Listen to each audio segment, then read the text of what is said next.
കുടുംബത്തോടൊപ്പം പ്രധാനമന്ത്രി ശ്രീ നരേന്ദ്രമോദിയെ സന്ദർശിച്ചതിന്റെ ആവേശത്തിലാണ് നടി അഹാന കൃഷ്ണ.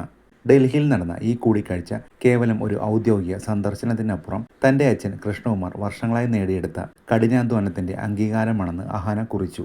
ഈ കൂടിക്കാഴ്ചയ്ക്ക് വഴിയൊരുക്കിയ തന്റെ അച്ഛനെക്കുറിച്ച് ഓർക്കുമ്പോൾ അഭിമാനത്താൽ ഹൃദയം നിറയുകയാണെന്നും ലോകത്തിലെ ഏറ്റവും സ്വാധീനമുള്ള നേതാക്കളിൽ ഒരാളായ നരേന്ദ്രമോദി തങ്ങളെ സ്വീകരിച്ച രീതി തന്നെ അത്ഭുതപ്പെടുത്തിയെന്നും അഹാന പറയുന്നു. സന്ദർശനത്തെക്കുറിച്ച് അഹാനയുടെ വാക്കുകൾ ഇങ്ങനെ: നമ്മുടെ ബഹുമാനപ്പെട്ട പ്രധാനമന്ത്രി ശ്രീ നരേന്ദ്രമോദിജിയോടൊപ്പം അങ്ങേയറ്റം പ്രചോദനാത്മകരമായ ഒരു പ്രഭാതം.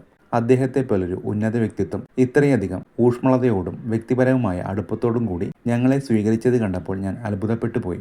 ഞങ്ങൾ പറയുന്നത് ക്ഷമയോടെ കേൾക്കാനും ഞങ്ങളുടെ കുഞ്ഞു ചോദ്യങ്ങൾക്ക് മറുപടി നൽകാനും തികച്ചും ലളിതവും ആത്മാർത്ഥവുമായ സംഭാഷണങ്ങളിൽ ഏർപ്പെടാനും അദ്ദേഹം സമയം കണ്ടെത്തി. ലോകത്തിലെ തന്നെ ഏറ്റവും സ്വാധീനമുള്ള നേതാക്കളിൽ ഒരാളുടെ മുന്നിലാണ് ഞങ്ങൾ ഇരിക്കുന്നതെന്ന് പോലും ഒരു നിമിഷം മറന്നുപോയി. ലാളിത്യവും മഹത്വവും എങ്ങനെ ഒത്തുചേരുന്നു എന്നതിന്റെ മനോഹരമായ ഓർമ്മപ്പെടുത്തലായിരുന്നു അത്. ഈ പ്രഭാതം എന്നും ഹൃദയത്തോട് ചേർന്ന് നിൽക്കുന്ന ഒന്നായിരിക്കും.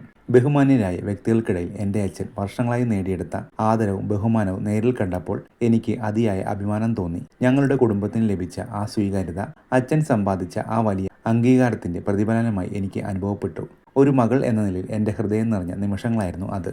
കൃഷ്ണകുമാറിനൊപ്പം ഭാര്യ സിന്ധു കൃഷ്ണ, മക്കളായ അഹാന, ദിയ, ഇഷാനി, ഹൻസിക എന്നിവരും ദിയയുടെ ഭർത്താവ് അശ്വിനും ഉണ്ടായിരുന്നു. കൂട്ടത്തിൽ പ്രധാനമന്ത്രിയുടെ ഹൃദയം കവർന്നത് കുഞ്ഞ് നിയോം അശ്വിനായിരുന്നു.